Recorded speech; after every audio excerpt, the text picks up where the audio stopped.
Notre objectif, ça va être de vous présenter ProSanté Connect et notamment aussi d'échanger avec vous, de permettre cette co-construction avec l'ensemble des acteurs du terrain, notamment les industriels. D'accord ? Donc, je vais d'abord vous présenter un petit peu la chronologie de l'après-midi, puisque c'est une après-midi avec vous. Alors, au niveau de l'organisation, je pense que comme vous êtes arrivés tous vers 14 h, nous avons eu d'abord en fait des stands qui sont en bas au niveau de l'atrium, parce qu'on a ici un excellent site pour pouvoir recevoir tout le monde, hein, comme vous avez pu le remarquer. Donc, on a 5 ateliers, d'accord, qui sont ouverts de 14 h à 18 h, avec à chaque fois un intervenant qui est à chaque fois un intervenant de l'équipe ProSanté Connect. Donc c'est très important, n'hésitez pas à aller les voir, n'hésitez pas à discuter avec eux, à échanger avec eux et à vous poser vos questions et vos problématiques et on essaiera d'y répondre.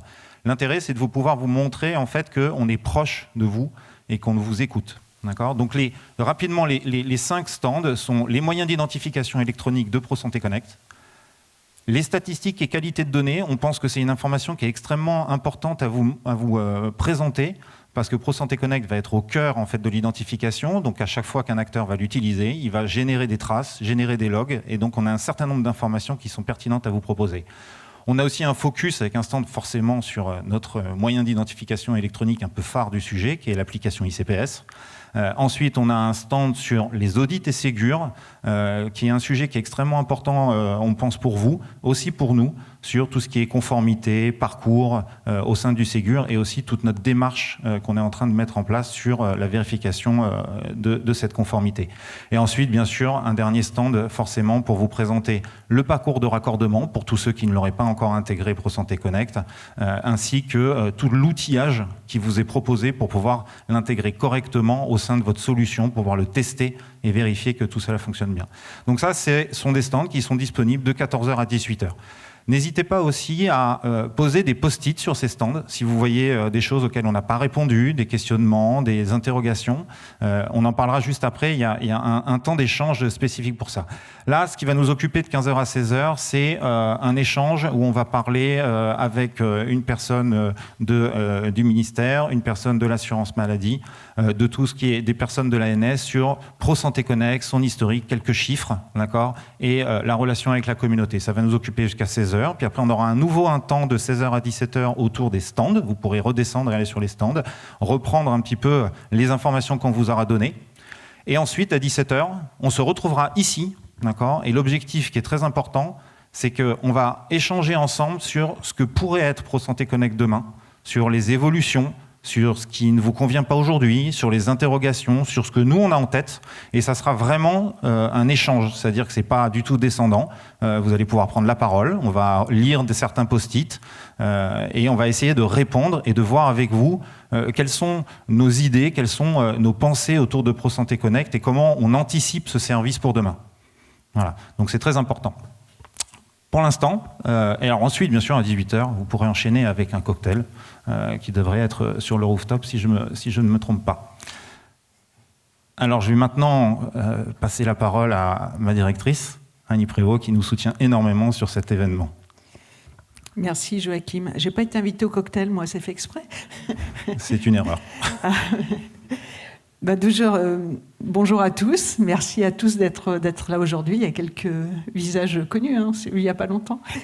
Moi, je suis très heureuse, Joachim, que tu m'aies proposé de venir introduire cet événement parce que je trouve que c'est ce type d'événement que je veux qu'on réalise aussi pour faire connaître l'agence, pour être à l'écoute de ceux qui travaillent avec nous pour développer nos services et au profil des professionnels de santé et des soignants. Et que c'est un peu ça notre ADN, et que des fois on l'oublie, on le perd. Donc merci de m'avoir proposé de faire cette petite introduction.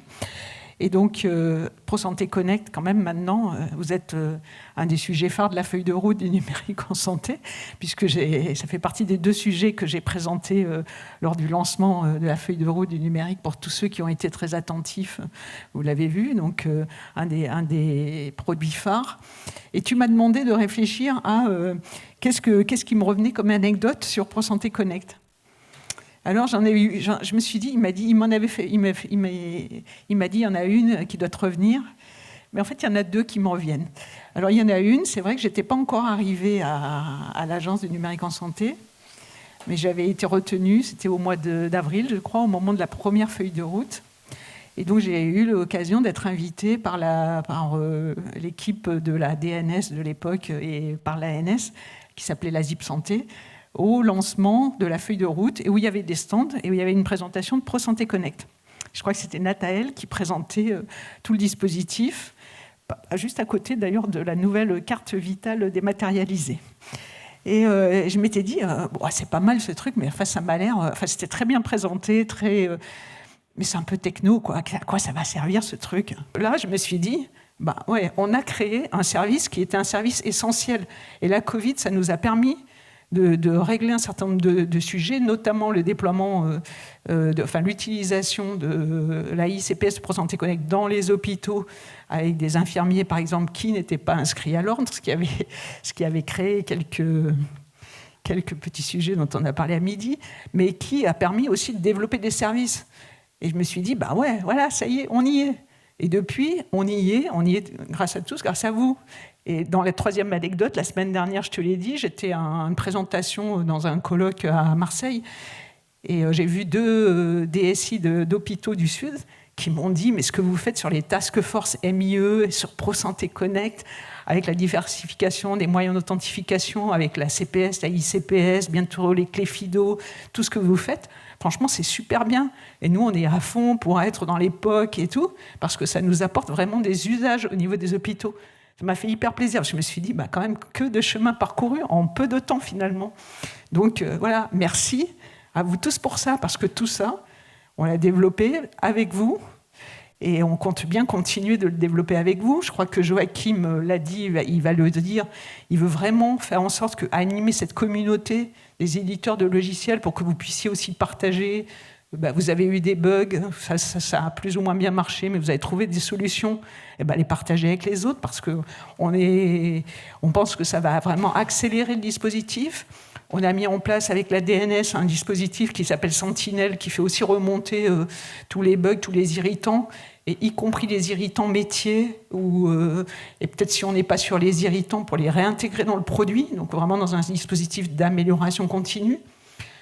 Et on est aussi peut-être pour regarder avec vous comment, justement, par rapport à ce que me disaient ces DSI d'hôpitaux, là, comment on pourrait aussi partager des bonnes pratiques au niveau du terrain. C'est-à-dire de dire, on va aussi créer une communauté, et au lieu de communiquer sur les bugs, peut-être de communiquer sur les réussites, sur ce qui se passe bien, et créer cette communauté pour dire, vous voyez, moi j'ai fait un usage dans mon hôpital, et je l'ai fait comme ça, et ça marche comme ça, et voilà comment j'ai... Parce que c'est pas que du déploiement technologique, c'est de l'accompagnement humain, c'est de l'explication aux soignants, c'est du temps à passer. Et peut-être ça aussi capitaliser, et savoir comment on peut le faire pour le faire mieux ensemble.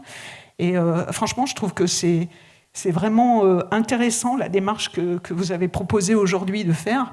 Et je vais peut-être juste conclure comme ça. Il y a encore beaucoup de choses à faire. Il y a beaucoup d'améliorations qu'on veut porter, qu'on souhaite porter au service de tous. Fabrice, j'ai passé vendredi après-midi aussi à essayer de trouver des solutions qu'on n'a toujours pas trouvées, mais sur des déserts médicaux, où je peux vous dire, pareil, vendredi soir, le gars m'a appelé, il m'a dit non mais vous parlez des déserts médicaux, votre ministre vous dit qu'il faut faire des trucs sur les déserts médicaux, mais vous êtes lents comme des tortues. Mais parce qu'on se rend compte que c'est pas que nos services CPS, ProSanté Connect, c'est aussi nos services avec la CNAM, où on doit aussi améliorer tout notre dispositif avec la CNAM. C'est aussi des services avec les territoires, avec les grades et les ARS. Voilà, on doit tous se mettre autour de la table pour essayer de trouver des solutions et apporter des services. Et ProSanté Connect, c'est un facilitateur dans ce domaine. Et merci pour ça. Et donc, je vais juste conclure, parce que je crois que j'ai dépassé mon temps. Merci à vous tous d'être là aujourd'hui.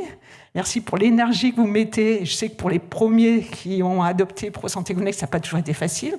Alors, vous allez pouvoir vous consoler, parce que vous allez vous dire, je suis le bon élève, là, quand on va faire de l'opposabilité. Vous savez, c'est notre deuxième côté, c'est le côté régulateur à l'agence. Là. On va sortir le bâton pour mettre des amendes, et il paraît que ça nous apportera des sous. Enfin, ça, je ne sais pas, on ne l'a pas encore vu. Mais voilà, donc si ceux qui ne respectent pas les référentiels, comme ça sera un des référentiels phares, vous serez en tout cas au point pour ça. Et puis, voilà, on compte sur vous pour améliorer ces produits, pour nous apporter des idées, pour nous dire, il y a des fois on se trompe, il y a des fois on fait des trucs bien.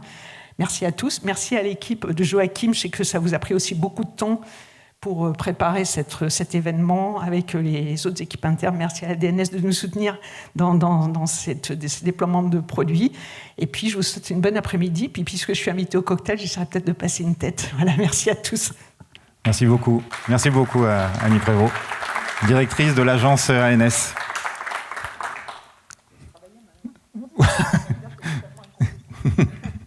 Merci. Je vais maintenant appeler les autres intervenants de cette plénière. Donc, Monsieur Emmanuel Souriceau de l'assurance maladie, d'accord. Jean-Baptiste Milone de la direction du numérique en santé. Julien Pilou, qui est donc de l'ANS, qui est le chef de projet de ProSanté Connect. Il y a une autre personne qui doit nous rejoindre, mais qui est occupée là pour l'instant, qui sera Céline Grinière, qui viendra parler ensuite de d'autres sujets. D'accord ? Alors, juste pour continuer sur ce point-là, voilà.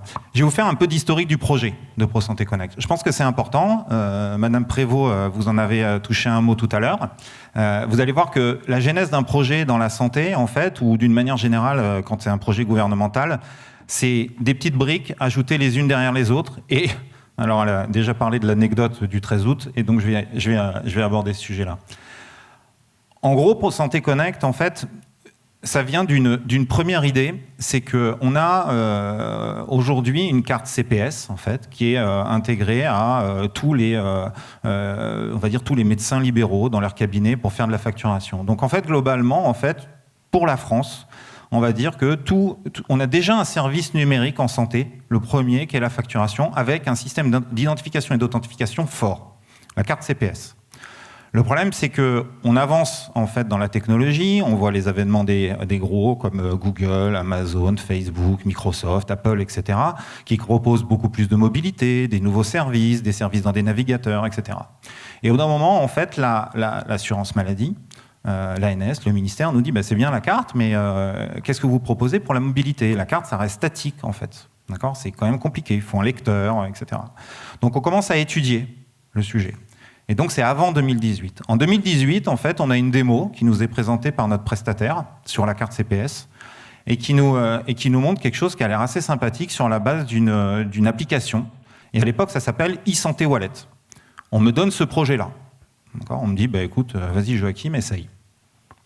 2018, on présente la démo à l'assurance maladie, on fait une démonstration, puis l'assurance maladie dit, oui, ça a l'air sympa, allez-y, on vous soutient.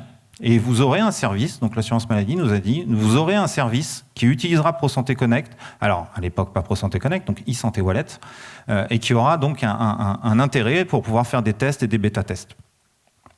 En mars 2019, on ouvre le service.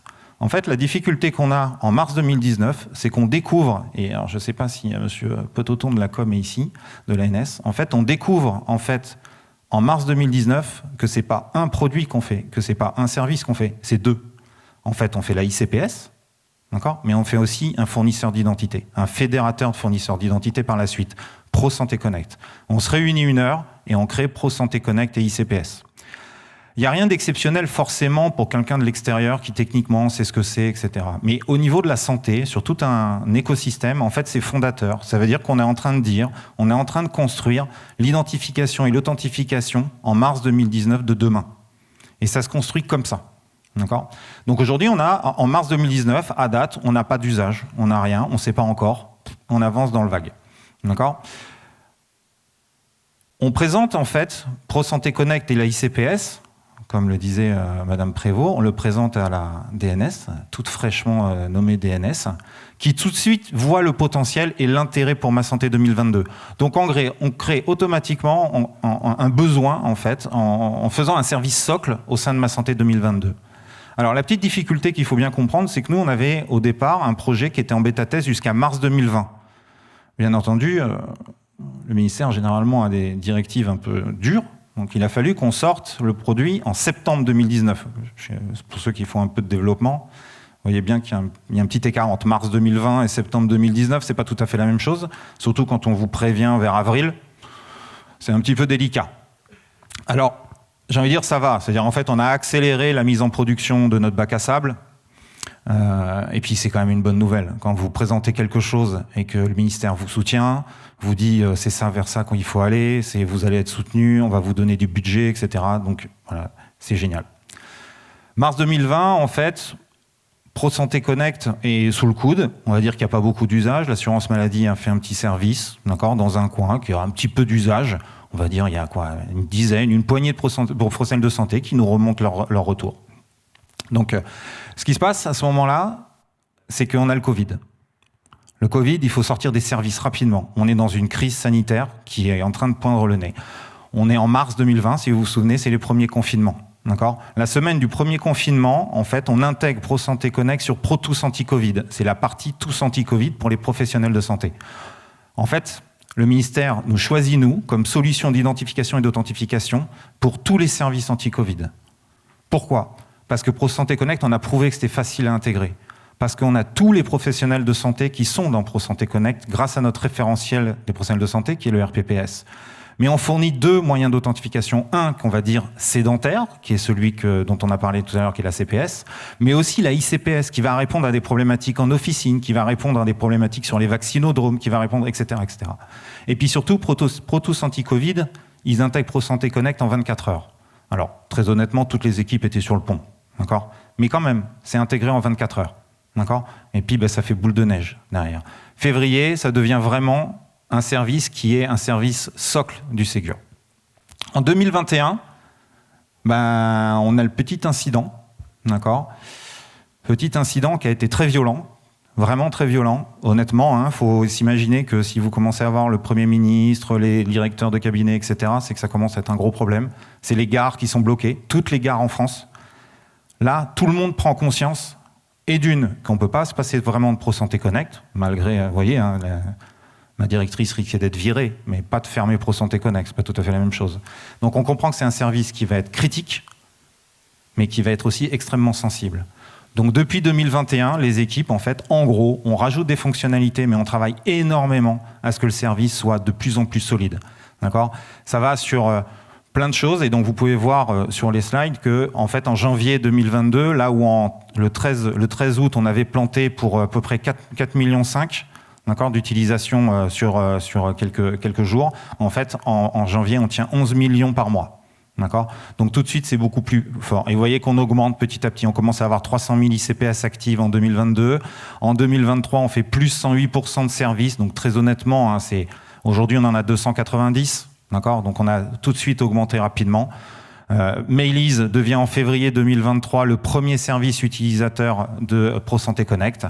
Et ensuite, on enchaîne avec juin, qui est le lancement de la communauté PSC Carré. La communauté PSC Carré, l'intérêt, c'est qu'on se rend bien compte que si on augmente l'usage, ça va être avec vos services. ProSanté Connect seul n'a aucun sens. Ça n'a pas de sens, en fait. D'accord ? C'est un service qui n'a de sens que s'il est utilisé, intégré et mis dans chaque service pour que le professionnel de santé ait une expérience utilisateur continue. D'accord ? Donc c'est vraiment ce qu'on fait là aujourd'hui, comme l'a dit Madame Prévost, c'est les prémices de ce qu'on souhaite faire sur nos services, dont ProSanté Connect, etc. D'accord ? C'est vraiment extrêmement important. Donc je voulais revenir sur cette historique parce que pour l'avoir vécu de bout en bout, c'est extrêmement intéressant de se rendre compte de comment un service devient d'une idée à petit un service socle et même probablement l'avenir de l'identification et de l'authentification dans la santé. Du moins, c'est ce que je crois. Voilà. Merci. Je vais donner la parole à Emmanuel. Ah, c'est à toi, pardon, excuse-moi. Jean-Baptiste. Non, vas-y, c'est à toi, Jean-Baptiste. Désolé, non, excuse-moi. Il n'y a pas de souci. Bonjour à tous. Écoutez, moi, je suis ravi d'avoir cette occasion-là. Alors, merci de m'avoir invité déjà. Et je suis ravi d'avoir cette occasion de vous parler de ProSanté Connect. Moi, je m'occupe à la DNS de la plupart des services socles du numérique en santé. Mais celui-là, c'est parmi mes préférés. Voilà, je ne peux pas dire que c'est mon préféré, parce que quand même, ils sont tous hyper importants, mais c'est un peu de mes préférés. Je vous dirai pourquoi peut-être à la fin. Évidemment, je ne vais pas vous refaire, Annie en a beaucoup parlé tout à l'heure, etc. ProSanté Connect, c'est au cœur de la feuille de route du numérique en santé. Je pense que si vous êtes ici, vous avez au moins jeté un œil sur la nouvelle mouture de la feuille de route du numérique en santé 2023-2027. Alors, il n'y a pas écrit ProSanté Connect partout, mais on voit bien en fait que c'est un service socle et on en a besoin pour faire tout ce qu'on veut, en particulier pour simplifier la vie des professionnels de santé. C'est globalement un des 4 axes, un des axes principaux de la feuille de route, l'axe 2 qui est, pour faire court, de redonner du temps, de simplifier la vie des professionnels de santé. Évidemment, tout ça, c'est avec ProSanté Connect. Moi, je dis ça comme ça souvent. C'est notre objectif en termes d'identification électronique. C'est évidemment de sécuriser l'identification électronique. On en a parlé, on va en parler beaucoup aujourd'hui, de la sécurité. Mais c'est aussi et surtout, aujourd'hui, on veut de l'usage, on veut simplifier la vie des professionnels de santé. Donc, on veut qu'en fait, cette sécurité, cette identification électronique, elle soit la plus transparente possible pour les professionnels de santé dans leur quotidien, qui s'identifient le plus simplement possible et le moins souvent possible aussi. Voilà, c'est des objectifs qu'on poursuit avec ProSanté Connect. Je ne vais pas vous faire peut-être toutes les priorités, mais qu'on trouve dans la feuille de route.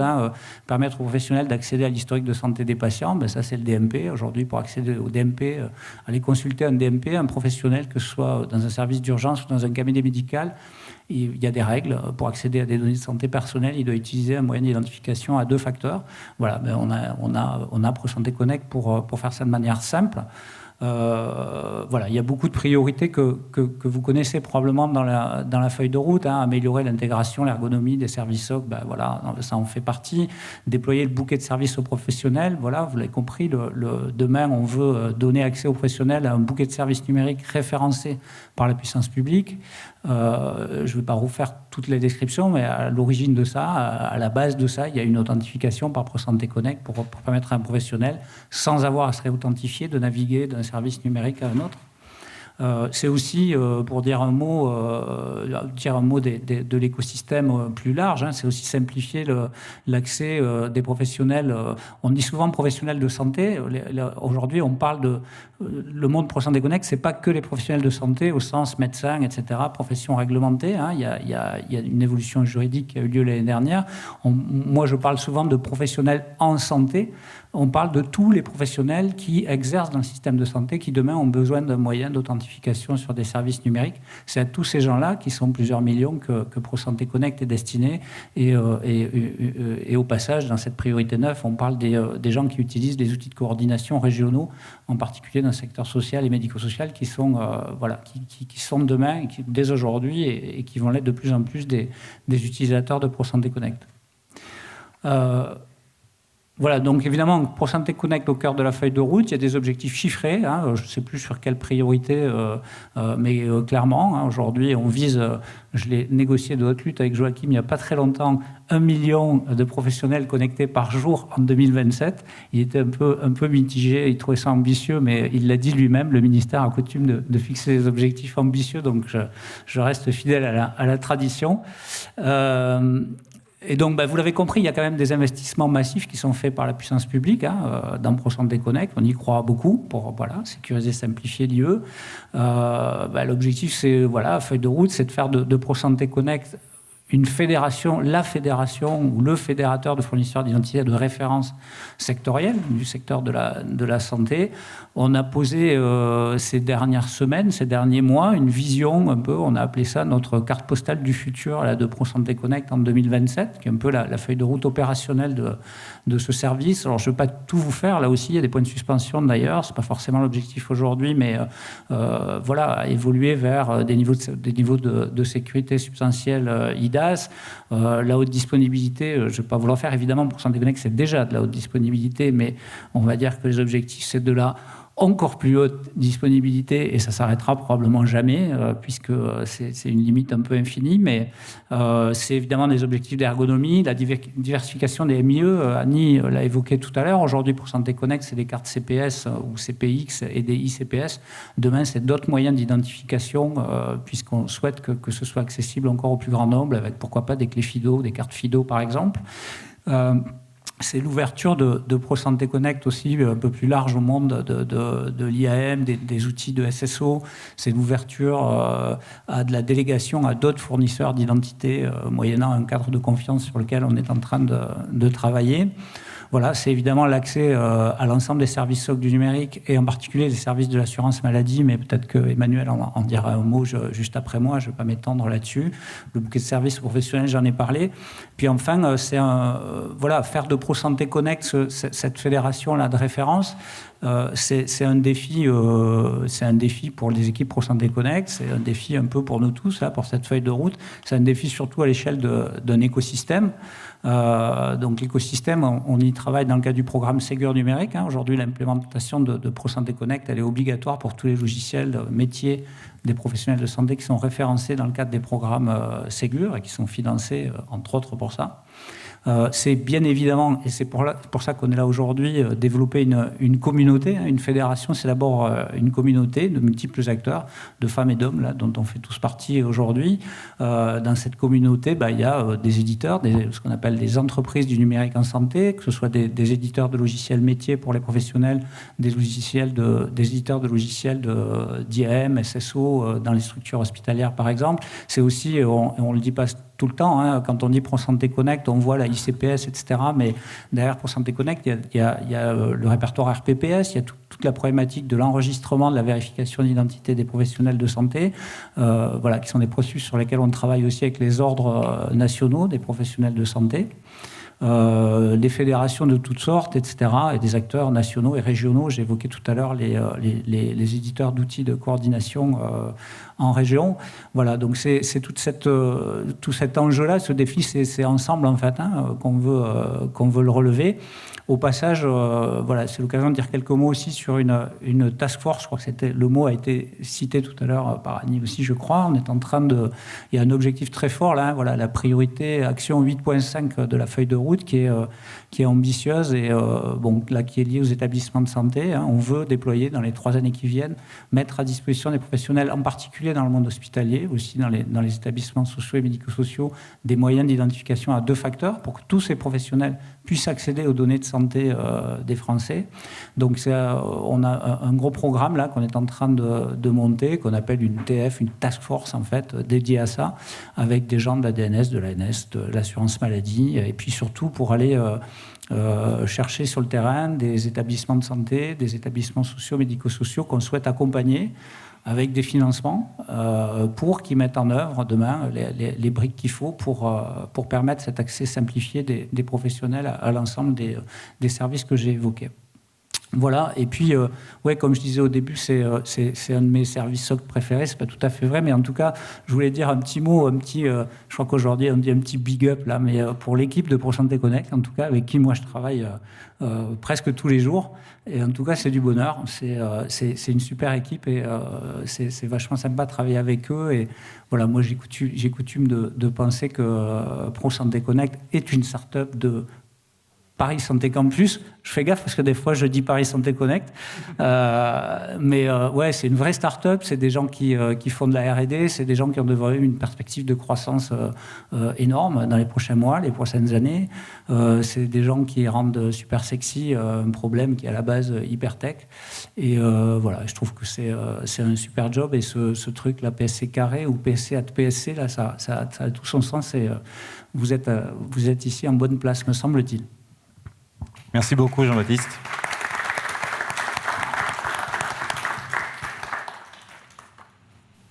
Oui. Donc maintenant, je vais donner la parole à Emmanuel Soriceau, maintenant, de l'assurance maladie. Merci, Joachim. Bonjour tout le monde.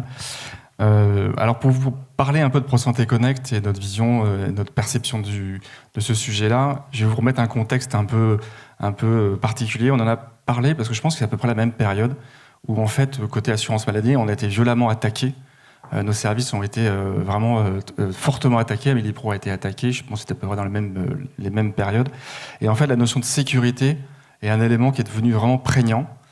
Alors, c'est pas qu'on s'en souciait pas précédemment. C'est juste que parce que depuis 15 ans qu'on fait des téléservices, le bouquet de services qu'on propose aux professionnels de santé, donc c'est Amélie Pro, c'est le Web BSP, c'est tous les téléservices intégrés logiciels qu'on fait depuis 15 ans.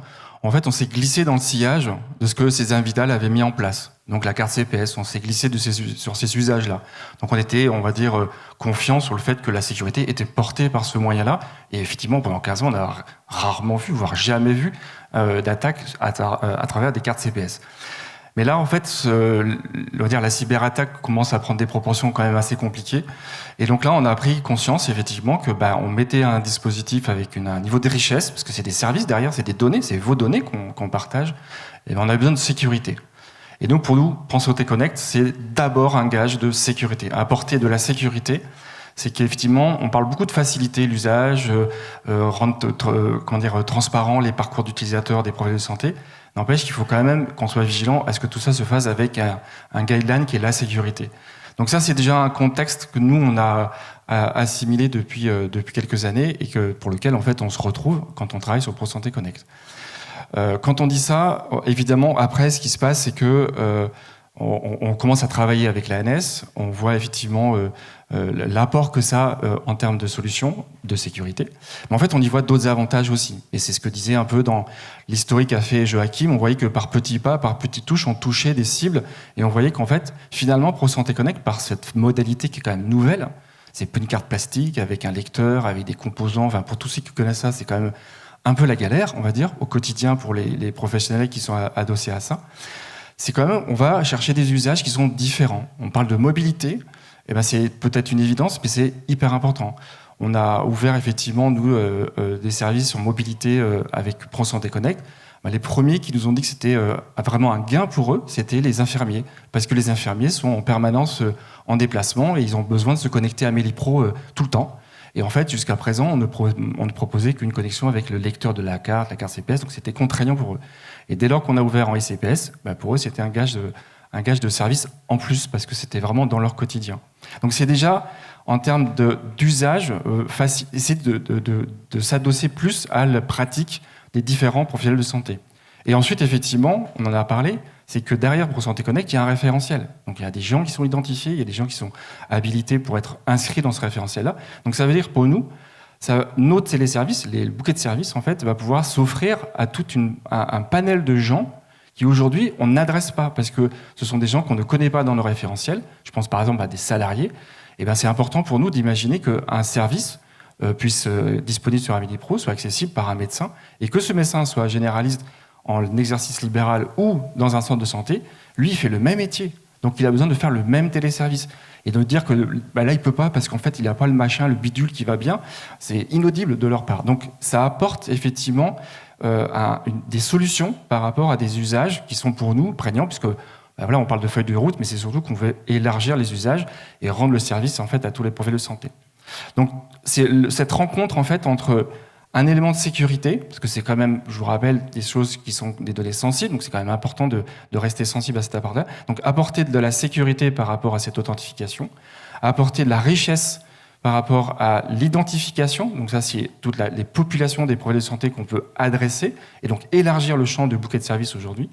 Et puis derrière, effectivement, d'autres usages, donc on parle de mobilité, mais il y a plein d'eux. La mobilité, c'est aussi en établissement, donc c'est pas forcément se déplacer partout. Donc en fait, on voit que c'est un apport assez important. Et donc c'est pour ça qu'on travaille depuis de nombreuses années avec Joachim pour essayer de faire en sorte qu'on avance. Et donc on a avancé, puisque en fait on a ouvert en fin d'année dernière sur Meli-Pro, qui est notre portail phare de l'assurance maladie, et le portail web BSP DMP, donc c'est la partie web du DMP, on les a rendus accessibles en ICPS pour 7 ordres, en fait. On a travaillé pendant plusieurs mois pour ouvrir ce sujet-là. Et c'est justement dans ce cadre-là où moi j'ai eu des premiers retours du terrain de professionnels en centre de santé qui nous disent en fait c'est vachement bien la ICPS, alors qu'on n'a pas fait plus de promo que ça, on a laissé faire venir les choses un petit peu, donc on voyait quand même qu'on répondait à cette problématique-là. Donc ça, c'est la première, on va dire, petite étape, parce qu'il y a une grosse étape après. Parce qu'en fait, ce qu'il faut voir, c'est d'un point de vue professionnel de santé, lui, quand il travaille, en fait, il est sur ses logiciels ou son logiciel, et il accède à une palanquée de services. Ça va effectivement de services qu'on met en ligne, de services qui sont dans Meli-Pro, mais aussi, et il ne faut pas l'oublier, tout ce qui est la facturation, c'est vital. Et c'est inaudible, encore une fois, de dire à un professionnel, pour ce CD service, vous prenez la carte CPS, pour celui-ci, vous prenez la ICPS, pour ce machin...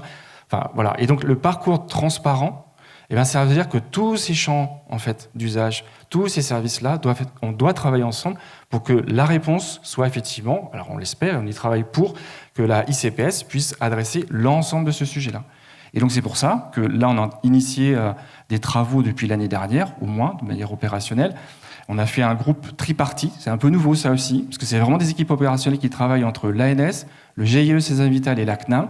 On est vraiment sur des gens, on va dire des experts, des architectes, des experts sécurité, et on travaille à poser la modalité de demain qui sera de faire de la Pro Santé Connect sur tous les services, et y compris la facturation César Vital. C'est pas exclusif, c'est en complément. Donc voilà, c'est important de donner cette perspective-là, de donner que vis-à-vis de nos profils de santé, effectivement, nous on construit des services, mais il faut qu'on les rende accessibles et de manière sécure. Voilà. Merci beaucoup Emmanuel pour ce point de vue de l'assurance maladie avec qui effectivement on travaille énormément pour répondre aux défis de demain. Donc voilà. Je vais passer la main à Céline Grinière et Julien Pilou à propos de la communauté Pro Santé Connect. C'est ça, gestion de la communauté. Donc je vous laisse la parole. Tout à fait. Merci Joachim. Bonjour à toutes et à tous. L'ANS crée, déploie et maintient de nombreux services numériques à destination du secteur de la santé. Ces services sont consommés soit directement par l'utilisateur final ou par l'industriel ou par les deux, comme c'est le cas de Pro Santé Connect. Proposer une multitude de services sans une gouvernance et de points de repère peut s'y retrouver peut être une tâche un peu ardue tant pour l'usager que pour l'institution qui porte l'ensemble de ces services qu'elle expose. C'est pourquoi l'ANS met à disposition un ensemble de référentiels et d'applicatifs pour venir apporter de la cohérence globale et un cadre de fonctionnement dans l'utilisation de ces services. Ce que vous pouvez voir à l'écran est une proposition d'accompagnement mis en place par l'ANS dans le cadre de services plus spécifiquement, excusez-moi, dans le cadre de... J'ai une petite panne. C'est bon ? C'est tout bon, merci. Donc oui, je vous disais, là, ce que vous pouvez voir à l'écran, c'est une proposition, un exemple d'accompagnement mis à disposition de l'ANS, plus spécifiquement dans le cadre d'applicatifs qui vont venir maximiser votre expérience avec Pro Santé Connect. La météo des services, ce que je vous disais il y a quelques instants, c'est que l'ANS propose une multitude de services.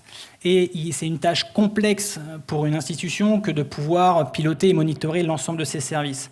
Et c'est d'autant plus complexe quand on souhaite rendre ce statut de ces services accessible au public. Donc c'est une opération qui était réussie avec brio par les équipes de la direction des opérations. Et sur ce portail de la météo des services, vous pouvez retrouver en temps réel le statut des endpoints de Pro Santé Connect. Vous avez également la possibilité de vous abonner à cette page de manière à pouvoir recevoir les alertes en temps réel de Pro Santé Connect. La Forge ANS.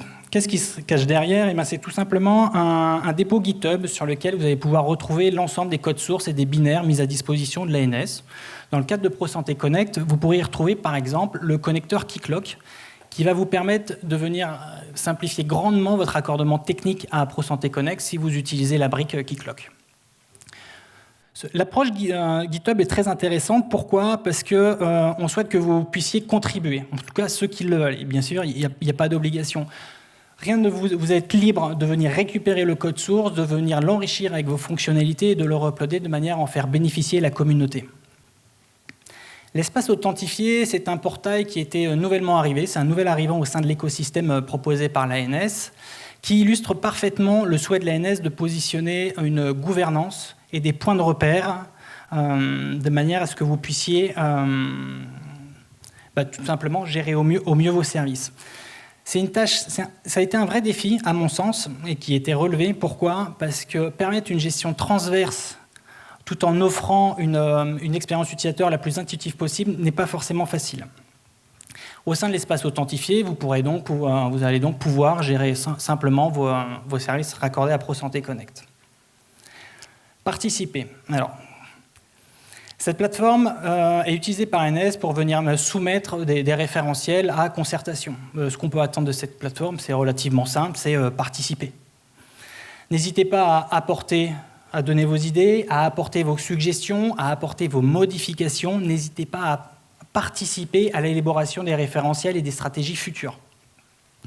Par exemple, dans le cadre de Pro Santé Connect, le premier référentiel d'exigence a été soumis à concertation sur cette plateforme. Et plus récemment, le volet transport du cadre d'interopérabilité, le CISIS. Edit Release, eh bien, Edit Release, il faut savoir, je vais revenir du coup sur l'intérêt de ProSanté Connect. ProSanté Connect est un fournisseur d'identité. Ce qui veut donc dire que pour l'utiliser en production, eh bien, c'est très simple, il faut que vous utilisiez une identité qui se trouve dans l'annuaire de santé qui est déjà présente. Mais comment ça se passe quand vous souhaitez faire des tests? Quand vous êtes éditeur ou un industriel, que vous souhaitez tester votre application à destination des pharmaciens et que vous n'êtes pas pharmacien? Comment ça se passe quand vous voulez tester une application à destination des infirmiers et que vous n'êtes pas infirmier? Eh bien, Edit Release est fait pour ça. Edit Release est un générateur d'identités de test. Vous allez pouvoir générer des identités personnalisées à la volée et immédiatement utilisables à travers votre ICPS. Je ne m'attarderai pas plus sur cette application. Je vous inviterai à vous rendre sur le stand outillage sur lequel vous allez pouvoir retrouver le papa d'Edit qui va se faire un grand plaisir de répondre à toutes vos questions. Par rapport on vient de voir là, je viens de voir avec vous quelques applications. On voit c'est des applications qui viennent enrichir votre expérience de ProSanté Connect. La météo des services vous permet d'avoir accès en temps réel au statut des services ProSanté Connect. Le portail authentifié vous permet de venir gérer simplement vos services. Ce qui est intéressant et qu'on ne voit pas sur cette slide-là, c'est l'influence que peut avoir ProSanté Connect sur ces services et plus globalement sur l'ANS. Et ça peut s'expliquer comment? Tout simplement, ProSanté Connect est un service relativement récent, 2018, et il utilise des technologies actuelles telles que OpenID Connect. De plus, et ce qui est une grande force aussi, c'est que ProSanté Connect a été créé à partir de rien. C'est-à-dire qu'on est soumis à peu de contraintes, ou en tout cas beaucoup moins par rapport à l'historique. Donc le projet a pu se construire autour de nouvelles méthodologies, nouvelles approches qui parfois existaient déjà au sein de l'ANS, mais positionnées un petit peu en retrait. On a eu également, le projet a une approche sur la transparence de son activité. On communique sur le nombre de services qui ont été raccordés, on communique sur le nombre d'authentifications, on communique sur les évolutions à venir et surtout on communique sur nos incidents. Oui, on assume le fait que ProSanté Connect ait des interruptions de service. On l'assume, mais on met tout en œuvre de manière à ce que cette interruption de service ne se reproduise pas. C'est extrêmement challengeant pour nous, même pour tout service, de devoir communiquer là-dessus. Ça nous challenge sur la disponibilité et sur la résilience de ProSanté Connect, ce qui s'est fait par exemple à travers la publication de SLA, tout simplement. Autre approche plutôt nouvelle, c'est qu'on a créé, maintenu et on entretient une relation avec l'extérieur. Donc, ce qui est très important. À propos de cette communication, il faut savoir que nous, ProSanté Connect, on a vraiment à cœur de vouloir créer une communauté, de fédérer une communauté de fédération de fournisseurs de services autour de ProSanté Connect. Donc, pour que cette communauté fonctionne, on doit lui donner les moyens de travailler. Ça, on l'a vu avec la mise à disposition sur la slide précédente, on met à disposition des outils à disposition de cette communauté. Mais il est également très important de pouvoir communiquer. Et cette communication, pour qu'elle soit efficace, elle doit être bidirectionnelle.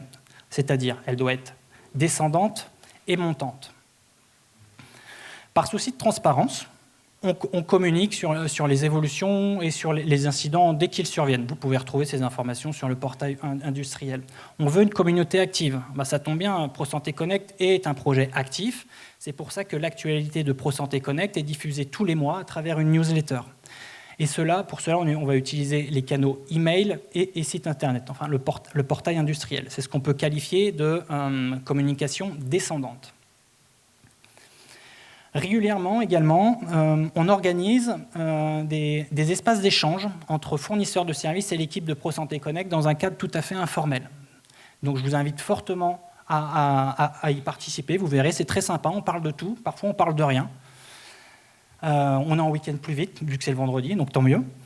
Mais ça va être l'occasion également de parler, d'aborder des soucis techniques, des questions techniques. On va avoir des questions sur les évolutions à venir de ProSanté Connect, sur la roadmap, et également on va avoir des suggestions, par exemple, sur des thèmes spécifiques à aborder lors de webinaires.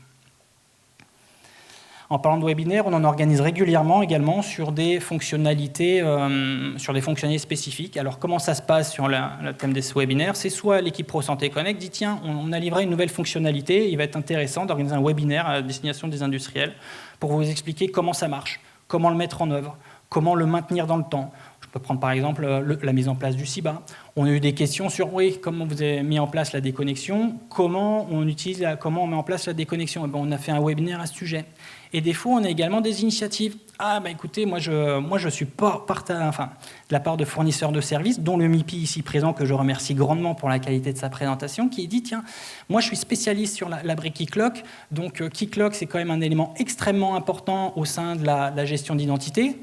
Donc je suis vraiment motivé pour pouvoir faire un webinaire à ce sujet, et ce qui s'est réalisé il y a peu. Un grand merci pour ça, encore.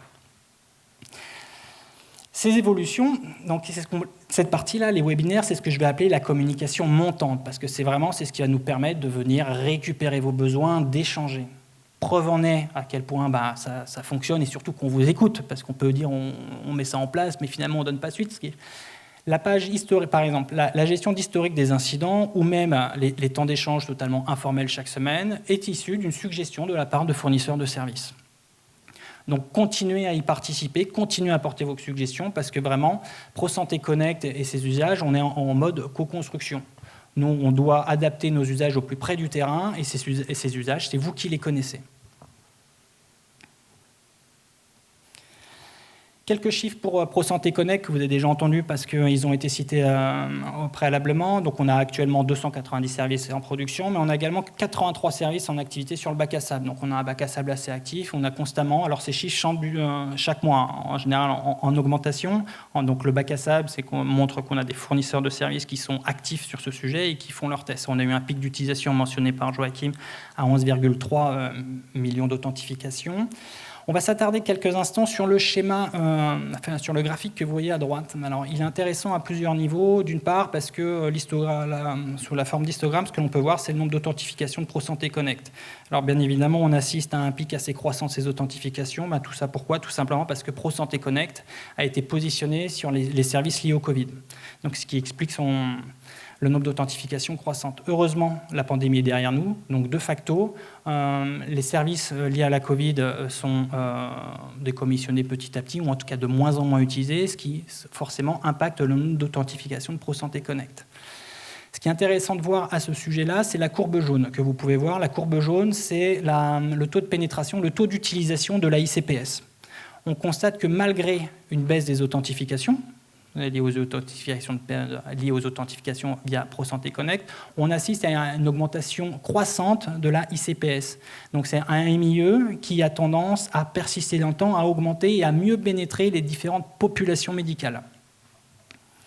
Enfin, si je pouvais zoomer sur la dernière partie du graphe, on verrait que suite à l'arrêt des usages des services liés au Covid, on assiste à une augmentation des usages des services non Covid, comme ce que tu disais, Joachim, avec Mailize. Ce qui veut donc dire qu'on assiste de plus en plus à un nombre de raccordements de la part d'industriels auprès de ProSanté Connect qui est de plus important. Donc la communauté de ProSanté Connect s'enrichit de plus en plus. C'est pour ça que d'événements type comme celui d'aujourd'hui, PSC au carré, est très important, et on souhaite le rendre récurrent, et j'espère qu'on le verra même annuel. Donc ce sera un vrai plaisir de pouvoir y participer chaque année. Et pour cela, l'ANS en a pleinement conscience, et c'est pour ça qu'elle engage un vrai dynamisme à ce sujet, et elle prend part à l'organisation d'événements majeurs, comme par exemple donc, la semaine européenne sur la e-santé, que ma collaboratrice Céline va vous présenter. Super tradition. N'est-ce pas ? Je n'aurais pas aimé. Merci beaucoup pour la transition. Donc effectivement, l'objectif, c'est de vous présenter la semaine de la e-santé sur laquelle les équipes de l'ANS travaillent depuis quasiment un an maintenant, qui aura lieu donc du 25 au 29 septembre 2023 à Rennes. Donc j'espère que vous l'inscrivez tous dans vos agendas.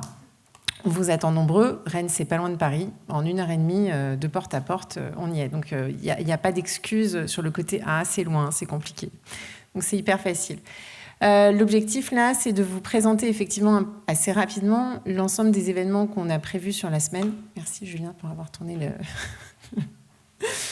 Donc il y a plusieurs temps forts, des temps forts qui sont à la fois européens et des temps forts qui vont être plutôt nationaux. Alors si on commence par le premier grand temps fort, c'est le Connectathon qui est organisé cette année donc du lundi au vendredi, non-stop. Il est porté par Interop Santé. Il s'inscrit donc dans la Semaine européenne de la e-santé. C'est un événement qui aura lieu exclusivement en présentiel.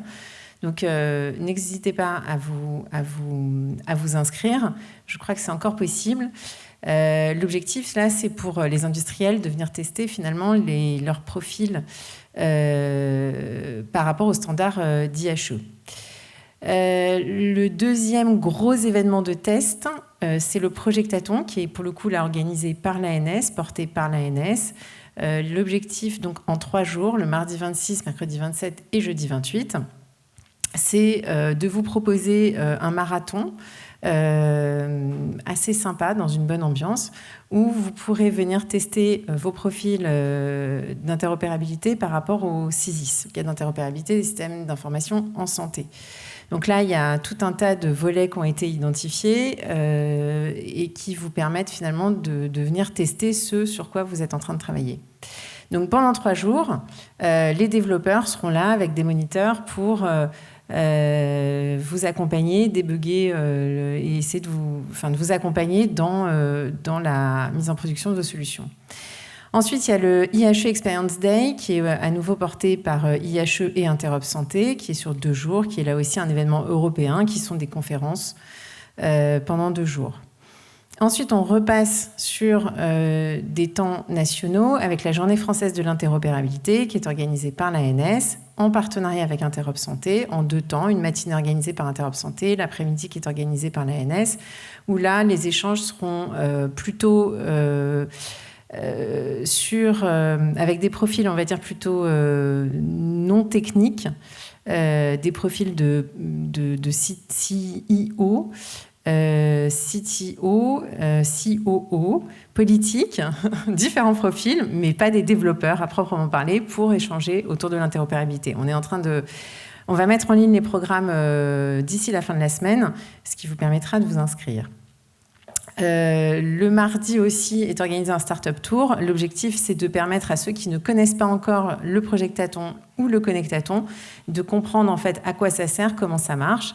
Donc là, ce seront des petits groupes d'une dizaine de personnes qui seront accompagnés dans le Connectathon et le Projectathon pour comprendre comment ça marche, à quoi ça sert et comment vous pourriez vous inscrire l'année prochaine. L'idée, c'est de vous inciter finalement à participer l'année d'après. Le mercredi matin, on organise une grosse matinée autour de la cybersécurité. Donc là, c'est les équipes de l'ANS qui sont effectivement en charge de cette matinée. Et l'après-midi, on organise une demi-journée qu'on a appelée régionale bretonne pour présenter, puisqu'on est en Bretagne, c'est eux qui nous accueillent, pour présenter toutes les expertises et compétences qu'il y a en Bretagne dans le domaine de la e-santé. En fin de journée, où on organise à nouveau un Startup Tour, c'est la même initiative que la veille. Et enfin, le jeudi, c'est la Journée nationale des industriels. Donc, pour ceux qui connaissent, on l'organise depuis des années à l'ANS. Donc là, on la délocalise à Rennes. On profite de cette semaine nationale de la e-santé pour l'organiser là-bas. Donc, toute la matinée. Et l'après-midi, on organise un deuxième temps fort autour de la Journée française de la e-santé, pareil, qui est délocalisée à Rennes, ce qu'on a l'habitude d'organiser plutôt à Paris. Là encore, un Startup Tour. Et puis, le soir, un moment convivial, sympa, qu'on a appelé Social Event, pour réunir en fait tous les gens qui auront participé, toutes les personnes, et décloisonner finalement un petit peu les environnements, à la fois la partie test, technique, et puis la partie plus, je dirais, institutionnelle, politique, décisionnaire, et rassembler en fait tout le monde autour d'un moment convivial, je dirais, où on prend du bon temps, on fait la fête, on s'amuse. Après avoir beaucoup travaillé toute la semaine, c'est le moment de décompresser. Dernière petite chose, tous les événements sont organisés en présentiel, à l'exception des JNI, le jeudi, la Journée nationale des industriels, et la Journée française de la e-santé, qui seront organisés en présentiel et en distanciel, ainsi que le Projectathon, organisé en présentiel et en distanciel. Je ne peux que vous encourager à venir nous rejoindre en présentiel pour favoriser en fait ces temps d'échange et de partage.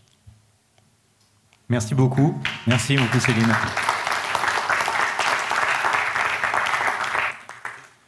On arrive au bout de cette première plénière. Je pense qu'on peut prendre un petit peu de temps, peut-être s'il y a des questions dans la salle ou des interrogations. Sinon, de toute manière, je vous invite absolument, et c'est vraiment très important, à venir à la seconde séance à 17h. Donc on aura 1 heure où ça sera uniquement du partage. Donc c'est uniquement en présentiel, donc les personnes qui nous suivent ne pourront malheureusement pas suivre, d'accord, puisqu'on veut une espèce de dynamisme dans l'échange.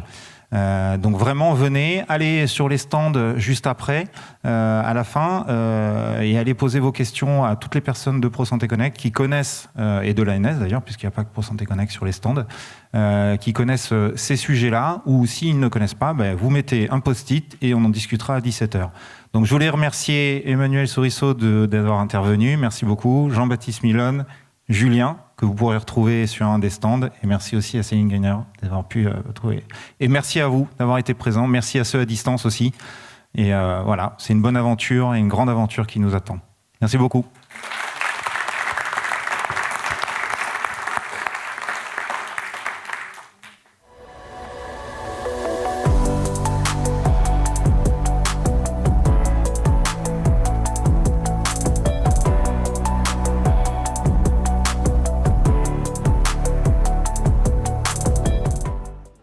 Ok, alors nous voilà après cette plénière à propos de ProSanté Connect, donc au sein de Paris Santé Campus. Donc vous voyez, c'est l'Atrium, d'accord. Et donc là, nous allons maintenant passer en revue les stands dont on a parlé tout à l'heure dans la plénière, pour essayer de vous expliquer en fait ce qui est ProSanté Connect sur des détails, des parties en fait très précises qui sont portées par chacun de nos stands auxquels nous présentons. D'accord ? Typiquement, ProSanté Connect, c'est un fédérateur de fournisseurs d'identité qui s'appuie sur le standard OpenID et notamment qui accepte l'AICPS et la CPS. Donc nous allons commencer tout de suite par vous présenter le stand autour des moyens d'identification électronique porté par Julien Pilou, que vous avez pu entendre tout à l'heure sur la plénière. Julien, est-ce que tu peux nous parler un petit peu des moyens d'identification électronique d'aujourd'hui et puis potentiellement ceux de demain ? Bien sûr. Alors déjà, rappelons l'objectif de ProSanté Connect. L'objectif de ProSanté Connect, ça va être de tamponner l'authentification et l'identification d'un professionnel de santé auprès de l'éditeur logiciel, de manière à ce que ce dernier soit certain que l'identité de son utilisateur soit bel et bien celle de celui devant son poste. Donc pour cela, l'utilisateur il va utiliser 2 MIE qui sont actuellement supportés par ProSanté Connect. La carte CPS ou la carte CPX et également la ICPS. Donc la ICPS étant le pendant dématérialisé de la CPS. On sait très bien qu'aujourd'hui, ces 2 MIE ne couvrent pas l'ensemble des cas terrains. C'est pourquoi on travaille actuellement activement à l'élaboration de nouveaux MIE qui viendront enrichir l'offre ProSanté Connect. Alors je prends par exemple, on a du FIDO2, on va également avoir de la biométrie. Ce sont des exemples de MIE de demain. Et un qui est extrêmement proche et également très attendu, ça va être la CPS V4. Aujourd'hui, la CPS est en version 3, donc on travaille à l'évolution vers la CPS V4 qui, elle, embarque 2 puces. En fait, au sein de la puce, il va y avoir 2 composants. Un composant plutôt régalien comme supporté par la CPS V3, mais également un composant lié par exemple à du FIDO2 qui va permettre de venir modifier l'approche de la CPS V4 non plus comme un MIE de PSC, mais plutôt comme une offre élargie de la gamme des MIE de ProSanté Connect. Merci beaucoup Julien. Donc de belles perspectives en l'occurrence.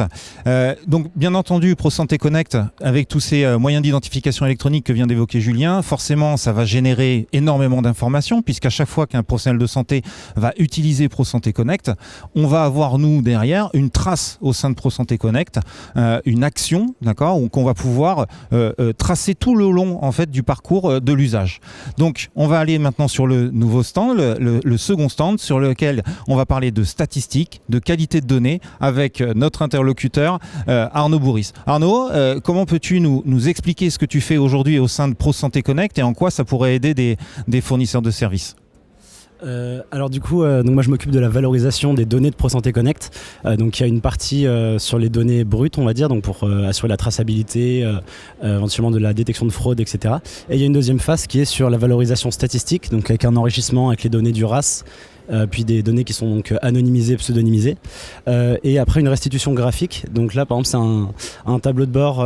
Donc pour l'exemple, c'est raccordé sur le système, sur le fournisseur de service Mailiz. Mais l'idée, c'est que très bientôt, d'ici 1 ou 2 mois, chaque fournisseur de service aura accès à un tableau de bord permettant de vraiment retracer toutes les authentifications qui ont lieu sur son système et d'avoir une compréhension de la population d'utilisateurs, de qu'est-ce qui est fait de son service, et également un peu des conditions de connexion, est-ce que c'est via un téléphone, via un ordinateur, etc. Et voilà, qu'il y a un ensemble de filtres qui permettent d'affiner, d'avoir une meilleure compréhension de l'utilisation qui est faite de leur système. Merci Arnaud. Est-ce que tu peux rappeler en quoi cette information est pertinente et nous a aidés, nous, par exemple, par le passé ? Ouais, alors justement la plateforme en question à la base a été montée un peu ad hoc pour répondre aux besoins des réquisitions judiciaires. À l'époque du Covid, il y avait énormément de fraude et d'usurpation d'identité. Donc ça nous a permis de répondre aux réquisitions judiciaires et d'avoir une bonne compréhension des comportements un petit peu anormaux. Donc ça nous a permis d'améliorer le suivi, la traçabilité.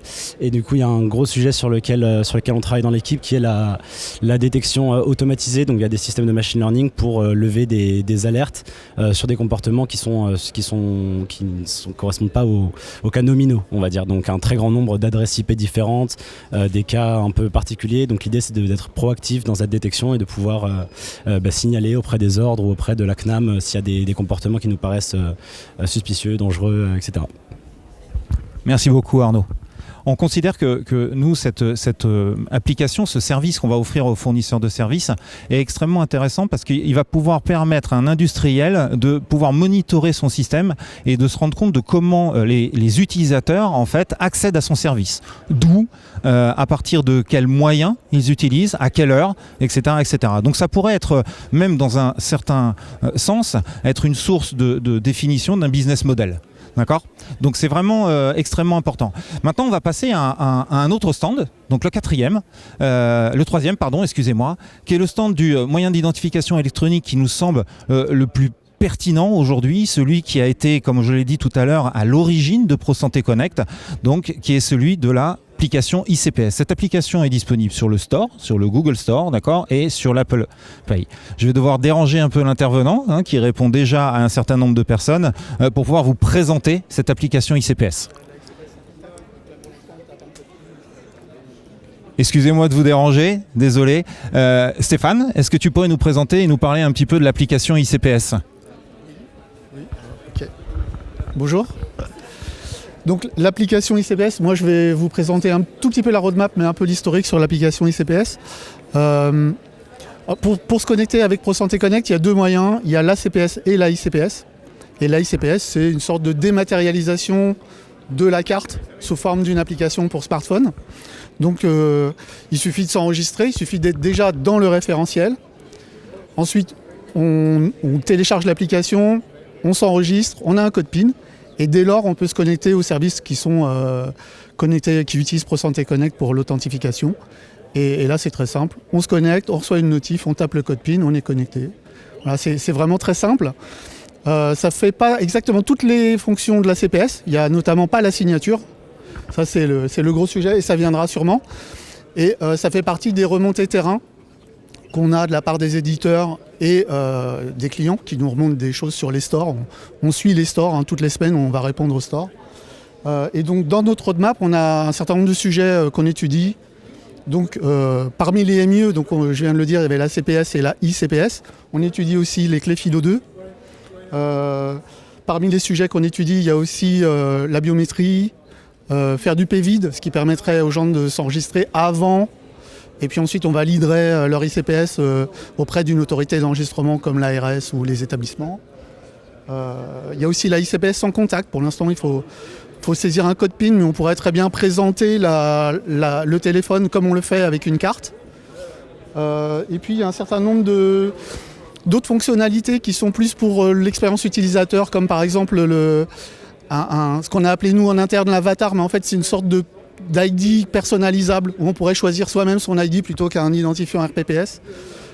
Donc ça évidemment, ça doit être unique. C'est des choses qui sont à l'étude.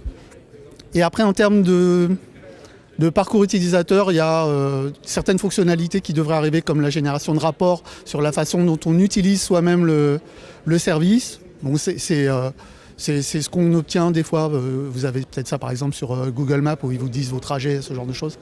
Bon voilà, ça serait exactement ça sur la roadmap. Donc là, ça nous amène déjà jusqu'en 2025. Alors, merci Stéphane. Il se trouve qu'on a une question en direct. D'accord. Comment se faire une ICPS de test ? Alors là, il y a deux moyens. Soit vous avez une carte de test, et à ce moment-là, vous enregistrez votre ICPS de test à partir de la carte de test. Donc il faut aller sur le portail. Donc le portail, je ne sais pas si je le donne ou je ne l'ai pas de tête. Mais bon, vous allez sur le portail, vous mettez votre carte, vous cliquez sur la connexion ProSanté Connect. Et là, il va vous générer un QR code. Vous scannez le QR code avec l'appli Bac à sable. Très important, il faut télécharger l'appli Bac à sable, qui n'existe que pour Android pour l'instant. Ou alors vous n'avez pas de carte de test, et à ce moment-là, il faut utiliser un outil qu'on fournit qui s'appelle Edit. Donc l'URL, c'est edit.isanté.gouv.fr. Et là, vous vous enregistrez. Si vous êtes fournisseur, vous créez une organisation pour votre service. Et là, vous pouvez créer des identités de test en 3 clics. C'est très vite fait. Vous mettez votre numéro de mobile, votre mail. Et ensuite, vous lancez l'application sur le même portail que le premier. Et vous allez recevoir un mail avec un QR code, puis un SMS. Et là, vous pourrez activer votre ICPS de test. Voilà. Merci beaucoup Stéphane. Ce qui est important de comprendre, c'est que cette identité de test a exactement la même ergonomie, user experience que pour l'utilisateur final. Alors maintenant, nous allons passer au 4e stand, qui est un stand non moins utile, puisqu'il s'appuie sur toutes les problématiques qu'on a aujourd'hui autour du Ségur, donc on a présenté tout à l'heure, c'est-à-dire que la conformité des logiciels pour le Ségur et aussi tout le processus d'audit. D'accord ? Processus d'audit qui n'est pas encore lancé, d'accord, mais qui est en cours de définition. Et donc pour ça, je vais demander un petit peu à Lucille Pigné de nous présenter en fait ce sujet-là.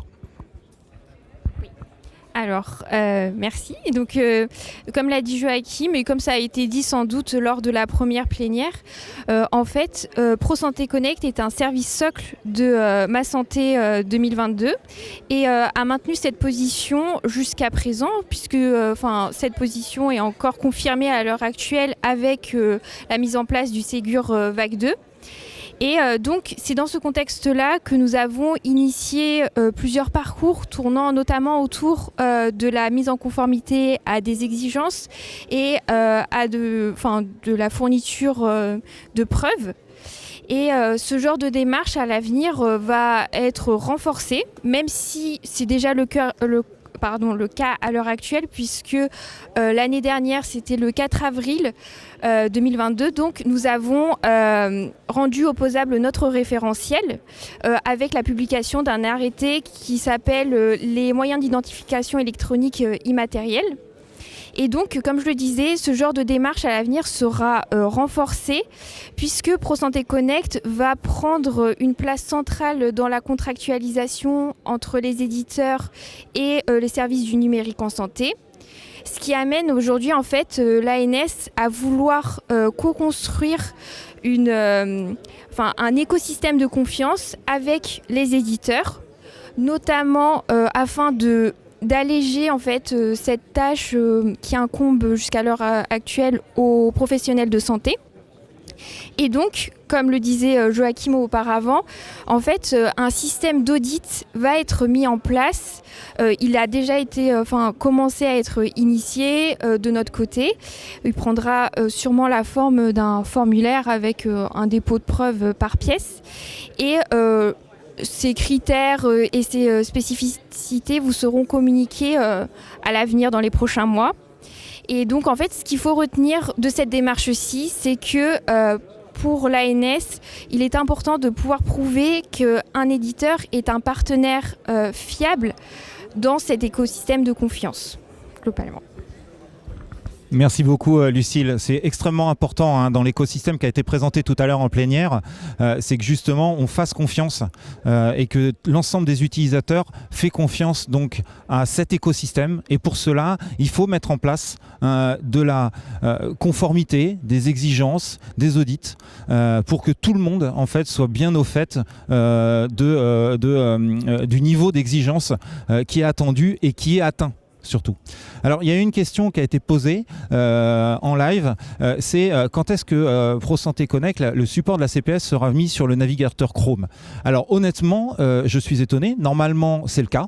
D'accord ? Donc si jamais ce n'était pas le cas, je vous invite en fait en tant qu'utilisateur ou en tant qu'industriel ou éditeur à contacter l'ANS, donc sur les différentes lignes de support qui sont mises à vos dispositions sur les sites, pour essayer de voir en quoi ça ne fonctionne pas pour vous et le cas échéant si ça ne fonctionnait pas pour d'autres personnes. Normalement on met en place en fait ce qu'on appelle chez nous une veille technologique qui permet de garantir qu'à chaque nouvelle version de Chrome, chaque nouvelle version de Firefox, on a une réponse pour permettre son usage. Il y a des défauts. On sait par exemple sur Firefox, aujourd'hui, il y a un contournement à appliquer. Il est connu. Voilà. Sur Chrome, je n'ai pas connaissance de ce problème-là. N'hésitez pas à nous remonter le cas. D'accord ? Il n'y a pas de mauvais bugs, de mauvaises anomalies. Il faut remonter la situation. Je vous propose maintenant qu'on passe justement suite à ce stand 4 qui était le stand Audit Ségur. Si en fait ProSanté Connect devient l'acteur central en fait de l'identification et de l'identification qui doit être intégré au sein des solutions industrielles, voilà, comment vous allez faire ? Comment vous vous raccordez à ProSanté Connect et quel est l'outillage que propose l'ANS pour ça ? Donc on va aller sur ce stand qui est aujourd'hui le stand numéro 5, sur lequel en fait on va parler de raccordement et d'outillage. Alors je vais aller chercher l'interlocuteur. Excusez-moi tout de suite, c'est un peu sur le débeauté. Excusez-moi. Laurent, désolé de t'interrompre parce que tu as 2 secondes. Oui, viens. Viens Laurent. Vous voyez, c'est bien, on est au contact directement des industriels, ils sont sur les stands, ils viennent poser des questions et je trouve ça extrêmement profitable à tous. Donc en gros, Laurent, comment on se raccorde à ProSanté Connect? Quels sont les types d'outillages qu'on propose aujourd'hui? Est-ce que tu peux nous en parler et ce qu'on a peut-être éventuellement dans les tuyaux? Tout à fait. Bonjour. Actuellement, ProSanté Connect, ce qu'on a essayé de faire, c'est de simplifier le raccordement le plus possible en dématérialisant l'ensemble de nos démarches dès le début du projet en 2019 et en poursuivant cette dématérialisation. Donc actuellement, on va passer par API.gouv. On s'appuie aussi sur des partenaires de l'État, API.gouv, qui est le point d'entrée pour se raccorder à ProSanté Connect. On s'appuie sur Démarches Simplifiées également, qui propose d'avoir des démarches totalement simplifiées, enfin dématérialisées en tout cas. Et on s'appuie sur le portail industriel de l'ANS avec le fournisseur d'identité pour les industriels, ISC. Et ce qu'on prévoit à l'avenir, c'est d'avoir un portail gestionnaire des accès industriels qui permettra aux industriels directement de gérer leurs accès à ProSanté Connect, avec l'assistance de l'ANS si besoin, bien sûr, dans un espace de confiance.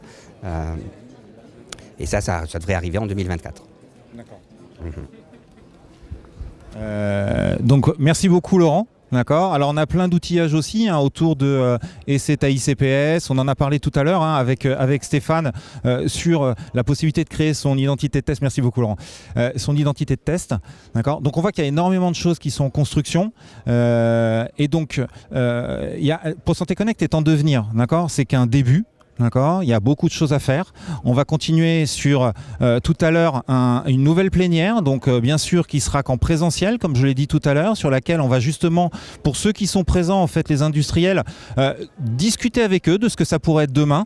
Donc ce live va se clôturer maintenant. D'accord. Je vous invite à suivre l'actualité de ProSanté Connect sur les différents sites web de l'agence, isanté.gouv.fr, mais aussi le Twitter, le LinkedIn et bien sûr l'ensemble des diffusions qui ont été faites aujourd'hui sont en replay sur le YouTube. D'accord. Donc je vous remercie de votre présence. Je vous invite à revoir ce replay, à le diffuser. Merci beaucoup et c'est qu'un début. Au revoir.